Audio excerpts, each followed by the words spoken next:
the ultimate goal that these people have in mind is the goal to create a one-world government run by the banking industry, run by the bankers, and they're doing it in sections. The European currency, the euro, and the European Constitution is one part of it.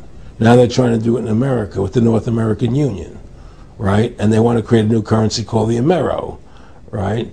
And the whole agenda is to create a one-world government where everybody has an RFID chip implanted in them. All money is to be in those chips, right? There'll be no more cash. And this is given me straight from Rockefeller himself. This is what they want to accomplish.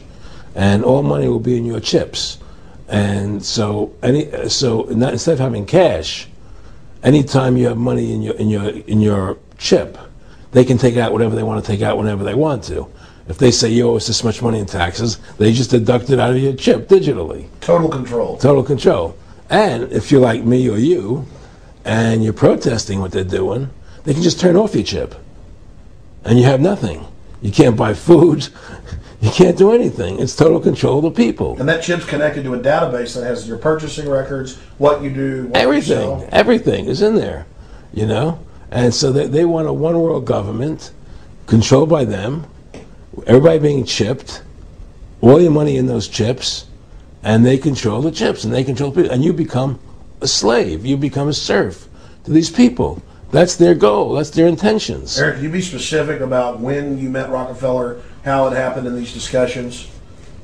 I met Rockefeller through a female attorney I knew who called me up one day and said, one of the Rockefellers would like to meet you. I had made a video called Mad as Hell, and he'd seen the video and wanted to meet me and knew I was running for governor of Nevada.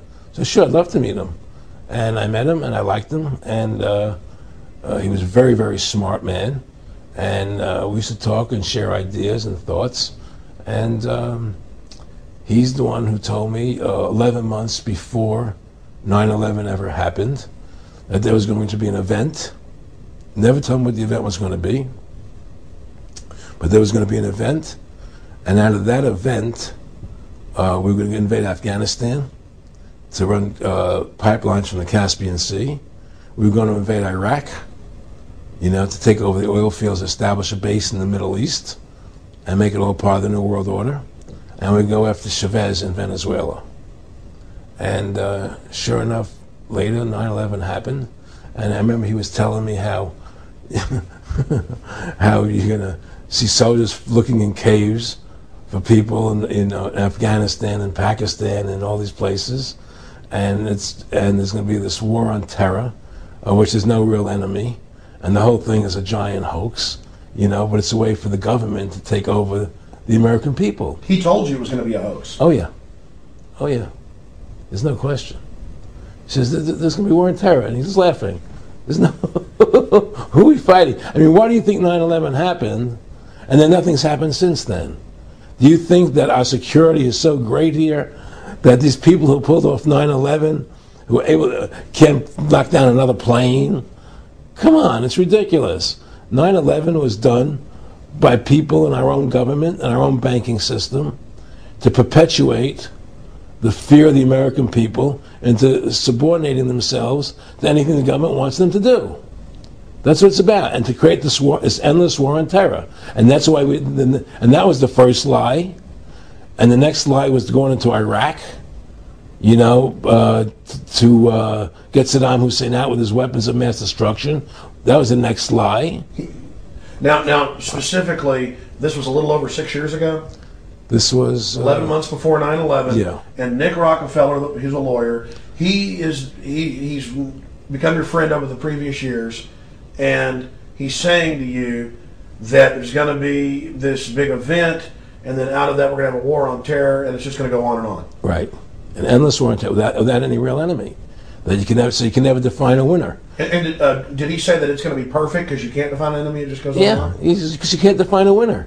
There's no one to beat, so it goes on and on forever. And they can do whatever they want. They scare the hell out of the American public. Look, this whole war on terror is a fraud. It's a farce. It's very difficult to say it out loud because people are intimidated against saying it. Because if you say it, they want to make you into a nutcase. But the truth has to come out. That's why I'm doing this interview. The fact of the matter happens to be that the whole war on terror is a fraud. It's a farce. Yeah, there's a war going on in Iraq because we invaded Iraq. And people over there fighting, But the war on terror, it's a joke, And until we discover what really happened on 9/11 and who was responsible for 9/11, because that's where the war on terror emanates from. That's where it comes from. It was 9/11 that allowed this war on terror to begin. And until we get to the bottom root of 9/11, the truth of 9/11, we'll never know about the war on terror. Aaron, you said that he was, and I think it's important, and I know this about the Rockefellers from Dr. Dennis Cuddy and many others who literally, you'll be 20 years old in a lunch line at college, and no, there's David Rockefeller. And they're experts at recruiting and getting what they call players, and that clearly he was, I want to make it specific and just get you to reiterate what you said last night about you got 30% of the vote, you were having an effect, you made mad as hell, they knew that you'd started the Constitution Party, they knew that you were somebody who was taking action and getting things done, you'd already made some big films, had a lot of other successes, right. So they were trying to recruit you, and didn't it come down to the point of, hey, we are here to recruit you, and don't worry, your chip's going to say, don't mess with us, this guy's don't touch. Yes, that did happen. I was definitely being recruited. But it's more subtle than that. Well, in your words, just go through the process, and then what he said. Well, what it is remember we were friends, and we used to go to my house a lot. We'd have dinner, we'd talk, and he'd tell me about business investments that he'd get involved in, or they would help me with this business investment or that business investment. And was I interested in joining the Council on Foreign Relations? I would have to get a letter to join them, but was I interested in that? And just stuff, leading you on. And I used to say to him that I never really did that because that wasn't where I was coming from. As much as I like you, Nick, your ways and my ways we're on the opposite side of the fence. I don't believe in enslaving people. And he would come back with, "Oh, I do." Or? Well, it would be more like it's better for them. Well, it's more like,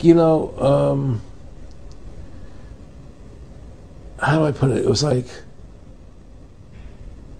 what do you care about them? What do you care about those people? What difference does it make to you? Take care of your own life. Do the best you can for you and your family. What do the rest of the people mean to you? They don't mean anything to you. They're just serfs. They're just people.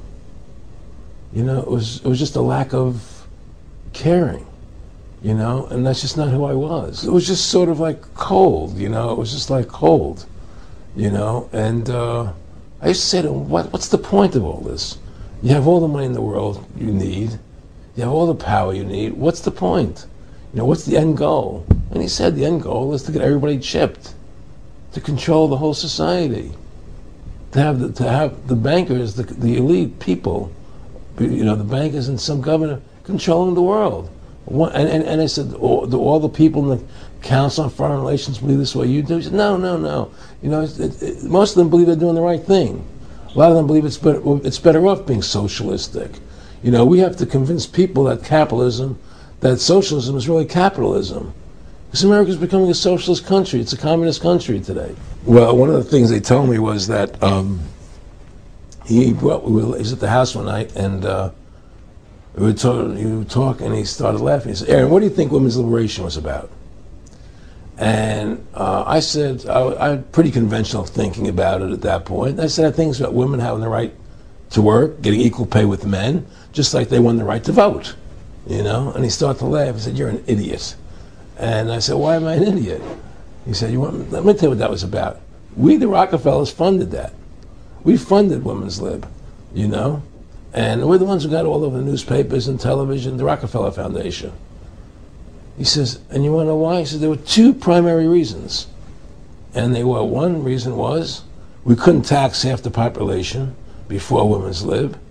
And the second reason was, now we get the kids in school at an early age. We can indoctrinate the kids how to think.